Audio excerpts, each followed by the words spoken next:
নমস্কার বন্ধুরা, আমি বিকাশ। আপনারা দেখছেন তোমার আমার নিউজ। আমরা চলে এলাম আজকে আবার একটি নতুন ভিডিও নিয়ে।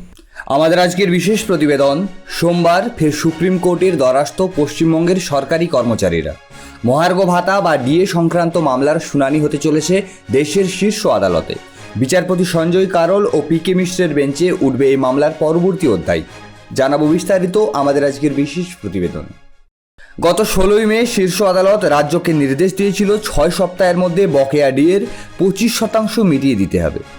সেই সময়সীমা শেষ হলেও রাজ্য সরকার তা করেনি, বরং শেষ দিনেই সুপ্রিম কোর্টে একটি আবেদন করে আরও 6 মাস সময় চেয়ে বসে রাজ্য। রাজ্যের যুক্তি, আর্থিক সংকট চলছে, 25% বকেয়া ডিএ মেটাতে হলে 10,000 কোটি টাকা দরকার। এই অর্থ বাজেট নেই, ঋণ নিতে হবে, যার জন্য কেন্দ্রীয় অনুমতি চাই। সরকারি কর্মচারী, পেনশনভোগী, শিক্ষাকর্মী, পঞ্চায়েত ও স্বঘোষিত সংস্থার কর্মীদের বকেয়া মিলে পরিমাণ দাঁড়ায় 40,000 কোটি টাকারও বেশি।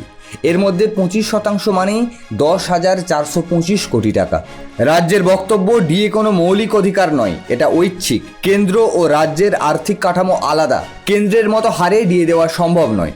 অন্যদিকে কর্মীদের দাবি, কেন্দ্রের কর্মীরা যেখানে 50% ডিএ পান, সেখানে পশ্চিমবঙ্গে এখনও তা মাত্র 18%, ফারাক প্রায় 37%। তবে আবার কি রাজ্য 6 মাস সময় পাবে, নাকি শীর্ষ আদালত চূড়ান্ত সিদ্ধান্ত নেবে? উত্তরের অপেক্ষায় এখন গোটা রাজ্য। সম্পূর্ণ প্রতিবেদনটি নিয়ে আপনার কি মনে হয় কমেন্ট করে জানাতে ভুলবেন না। আমাদের আজকে দ্বিতীয় বিশেষ প্রতিবেদন, গাজা আজ যেন শুধু ভূখণ্ড নয়, এক ক্ষুধার্ত মানবতার নাম, যেখানে প্রতিদিনই বদলাচ্ছে হাহাকারের ছবি, বদলাচ্ছে মানুষের বাঁচার পথ।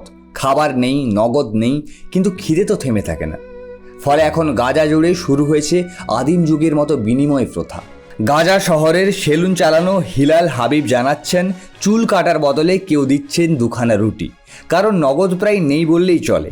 ব্যাংকে কিছু টাকা থাকলেও তুলতে গেলে গুনতে হচ্ছে বিশাল কমিশন। 1000 শেকেল তুললে মিলছে মাত্র 600। এই 600 শেকেল দিয়েও মেলে না 2 কেজি ডাল আর 1 কেজি আটা।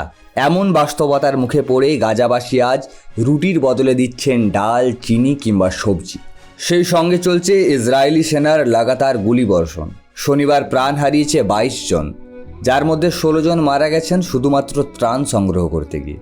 গত 24 ঘন্টায় অনাহারে মৃত্যু হয়েছে 6 জনের, আর যুদ্ধ শুরু হওয়ার পর থেকে মৃত্যু হয়েছে আরও 175 জনের, যার মধ্যে রয়েছে 93 জন শিশু। 20 লক্ষের বেশি গাজাবাসী আজ নিঃস্ব, দুর্বল, প্রতিদিন বাঁচার তাগিদে এক নতুন সংগ্রামে লিপ্ত। ত্রাণ শিবিরই যেন এখন তাদের একমাত্র আশ্রয়, অথচ সেই ত্রাণ নিতে গিয়েই হারাতে হচ্ছে প্রাণ। এই অবস্থায় ইসরায়েলি প্রধানমন্ত্রী নেতানিয়াহুর দাবি, গাজায় কেউ না খেয়ে নেই।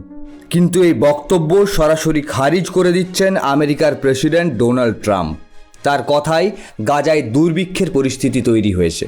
এই গাজার পরিস্থিতি শুধু রাজনৈতিক সংকট নয়, এটি একটি মানবিক বিপর্যয়। প্রতিটি শিশুর খালি পেট, প্রতিটি মায়ের চোখের জল আজ আমাদের বিবেককে প্রশ্ন করছে, আমরা কি সত্যি সভ্য?